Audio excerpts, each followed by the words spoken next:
Hello everybody, I'm Colin Mills. I'm an Associate Professor in the Department and also a Fellow of MPhil College.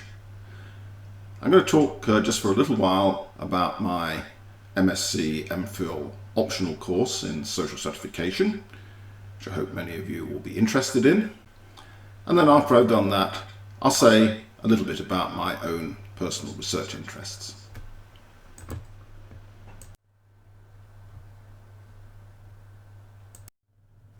The course is called Social Stratification, but that's a little bit of a historical legacy. In fact, a better description of the course would be that it's about sources of systematic social inequality. Now, we all know that there is an enormous increase in all sorts of social inequality over the last few years. These are just the results of a few Google searches for some common terms related to inequality. And as you can see that from about, let's say, 2014 or so, in all cases there has been quite an increase in the frequency of searches for terms like income inequality, injustice, social class, and so on and so forth. But is it really true that inequality has increased astronomically in the last few years? Well, let's look at what's happened to household income inequality in this country. As you can see from this graph, where we plot the Gini coefficient is a well-known, rather standard measure of inequality. If we look at the trend from 1961 up to the most recent date that we have figures for, actually we see something rather interesting. Of course, after 1979 up to about 1991, there was in fact an enormous increase in income inequality, or at least household income inequality. And thereafter, there was a rather gentle increase up to more or less the end of the last decade. And after that, well, actually a lot of wiggling up and down. So while it would be true to say that starting about 40 years ago there was an enormous acceleration in household income inequality in this country, that is much less the case in more recent years. And in fact, most recently, there's hardly been any change at all. Well, let's look at something a little bit different.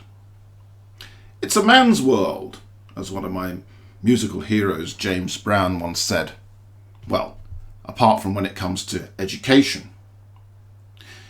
If we look at the graph on the left-hand side, what's plotted there is success in GCSE examinations. For those of you who are not familiar with the British system, or at least the English, Welsh and Northern Irish system, this is the exam that boys and girls take at the age of 16 in secondary school. And what we see in this graph is that already since 1989, girls have been doing rather better in this exam than boys, and that difference has been pretty much maintained up to the present day. And in fact, if we look not at success in secondary school but entry into university, which is what is shown in the right-hand graph, we see much the same sort of pattern, this time from 2006-07 up to 2017-18, a clear difference in the proportion of females compared to males getting into a university. So, not so much of a man's world as James Brown thinks, at least if we confine our attention to the education system. But then if we look at the labour market, perhaps he has a point. In this graph, what we're looking at is men's and women's median hourly pay from employment. And of course here what we see is actually a fairly constant, perhaps slightly decreasing over the years we have data for here, difference between male and female pay. Basically, men are earning about just over £1 or so more per hour than women. Okay, let's look at another source of inequality, ethnicity. We all know that ethnic minorities do badly in school, don't we? Except, actually, they don't, or at least not all do. If we look again at success at GCSE, this time in English and maths, what we see is that some ethnic minority groups, particularly the Bangladeshis, the Indians, the Black Africans, the Chinese, they all do actually better than the white British, which is not to say that all ethnic minority groups do very well. Black Caribbeans, for example, still lag quite far behind the rest, and actually quite far behind the white British. But it's simply not the case that all ethnic minorities do badly. Ah, you say, but isn't it the same old story? They might do well in school, but what happens once they get into the labour market? But actually, as this slide shows here, the pattern is again rather mixed.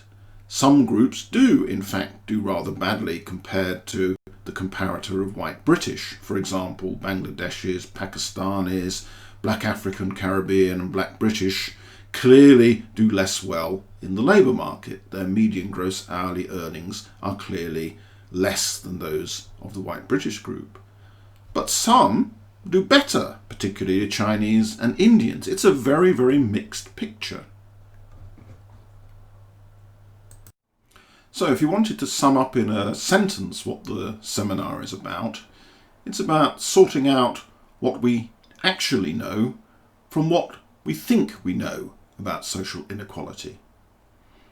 Okay, to be a little bit more concrete, the seminar is concerned with both conceptual and empirical issues. Conceptual because, of course, we have to sort out a little bit what we mean by some of the key terms. What do we actually mean by inequality?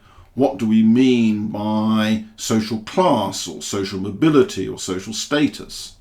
We have to get some kind of conceptual clarity about those sorts of issues. And once we've done that, we can move on to use these ideas to look at actual empirical issues.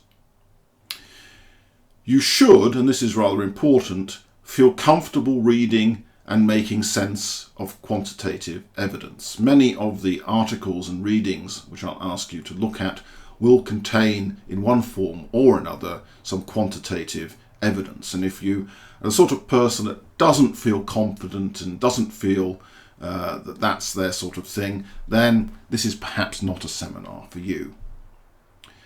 In terms of the topics, well, we've only got 8 sessions and there's an awful lot that we could actually cover, so inevitably I have to be rather selective.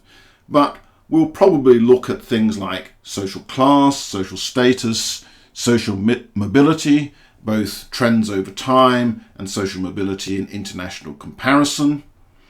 We'll probably look at the literature on the effects of social inequality on all sorts of different things. Inequalities between neighbourhoods, the spatial dimension of inequality if you like, gender and ethnic differences, differences in culture or cultural resources, and possibly genetics and social inequality.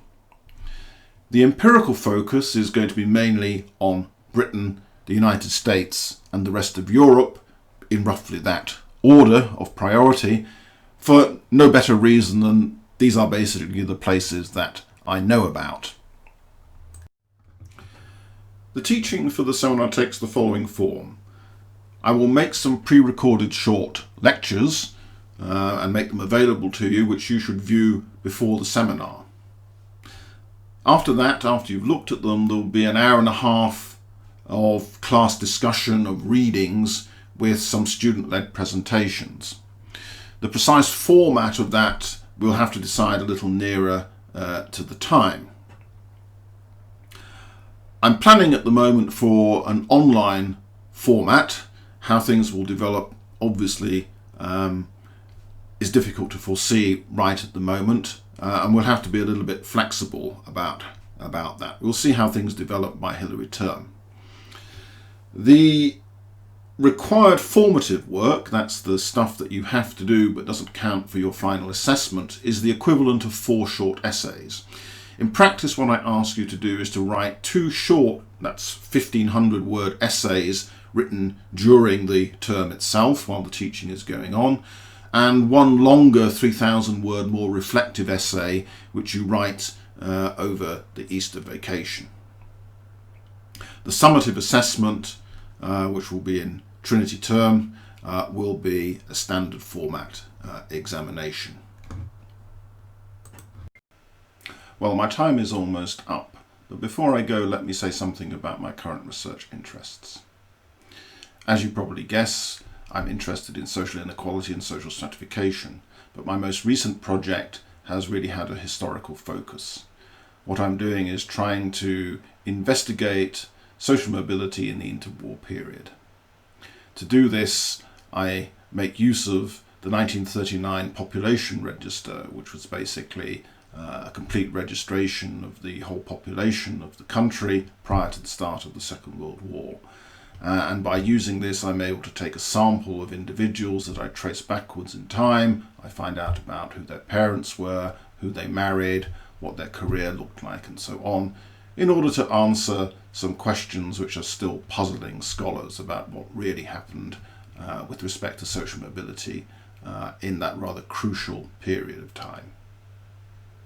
So, that's all from me. If you have any questions, please let me know.